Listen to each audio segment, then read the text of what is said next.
Lilu, your mission, should you choose to accept it? Don't you at least want to hear what it is first before you turn it down? It could be something involving treats. Oh, I see. Now you're interested.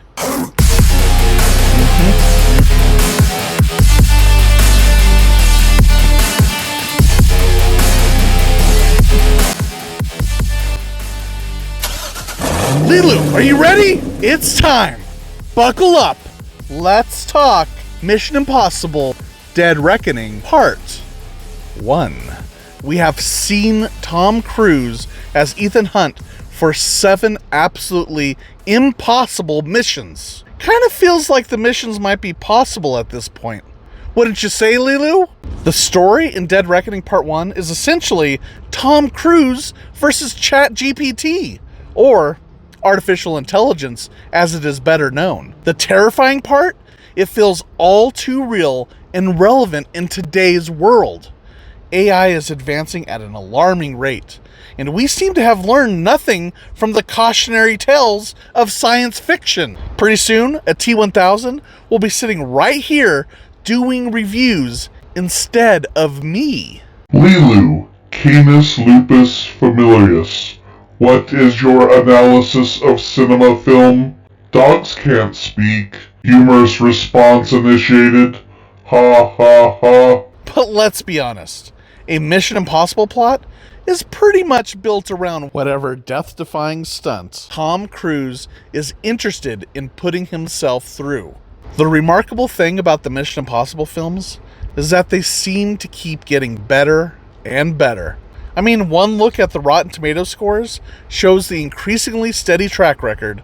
I mean, minus Mission Impossible 2. I mean, come on, Mission Impossible 2 is awesome, people. John Woo and his fun, stylistic action sequences deserve more love. It's truly remarkable that after 26 years, the Mission Impossible franchise has avoided the flops and backlash that have plagued other beloved series like Star Wars or even the recent Indiana Jones film. What an impressive feat for the Mission Impossible films, and I think that largely falls on the heroic shoulders of one Tom Cruise. The question is, at 61 years old, I wonder what that is in dog years, does our last great movie action star still have what it takes to keep this franchise relevant in the modern age, where action heroes like Indiana Jones are struggling to captivate today's audiences? I still feel Indy got robbed. He deserved a better audience turnout. He deserved better. Well, Tom Cruise has done it again.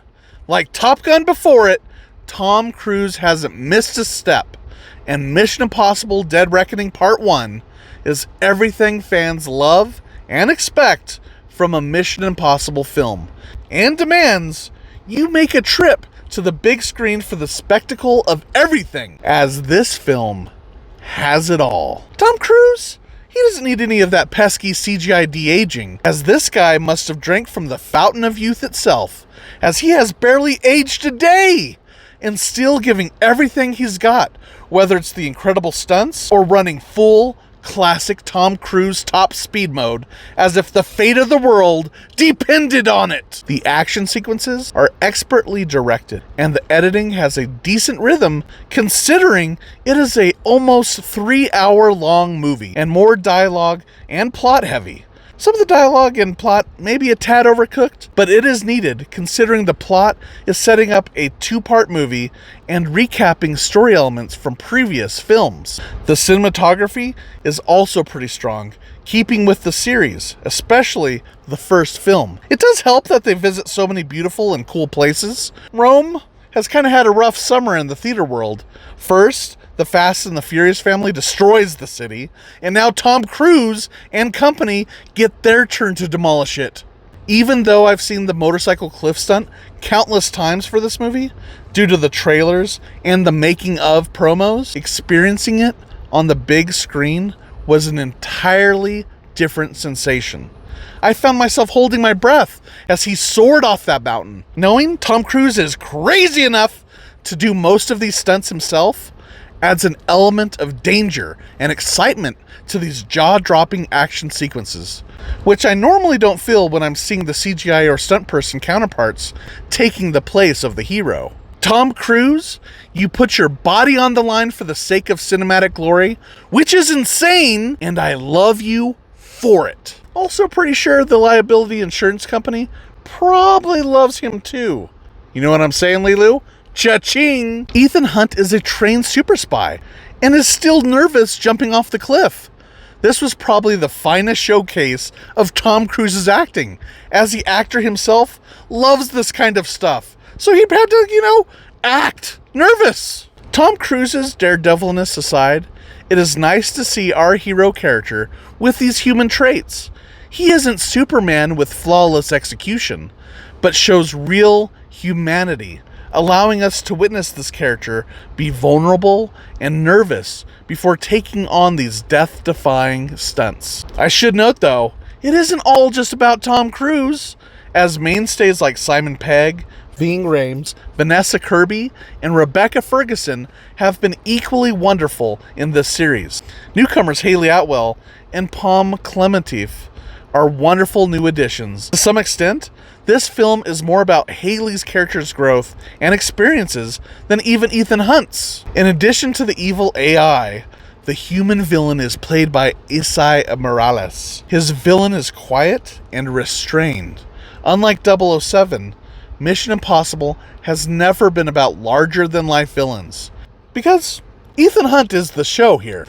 The movie isn't perfect, and didn't quite reach the heights of Fallout or Rogue Nation for me. Perhaps it's because this is just the first part of a two-part installment, leaving me with a sense of unfinished business, like reviewing a book halfway through. Also, the ending felt slightly neater than I anticipated for a cliffhanger.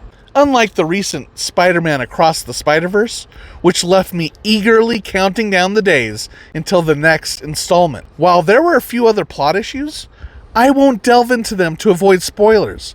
However, they weren't significant enough to affect my overall rating for the film, which is a resounding green light, Lilu! Green light, Lilu! I highly recommend this film to all the Mission Impossible and spy genre fans out there. You will walk away thrilled and dazzled, Lilu. You're going to be dancing and prancing out of the theater. Okay, maybe not dancing and prancing. Don't look at me like that, Lilu. Nathan and Lilu, your mission, should you choose to accept it, is to post this movie review online. This message will self-destruct in 10 seconds. Oh, God! Lilu, what was that last part? They said self-destruct? Like what? Like the car? Holy shit!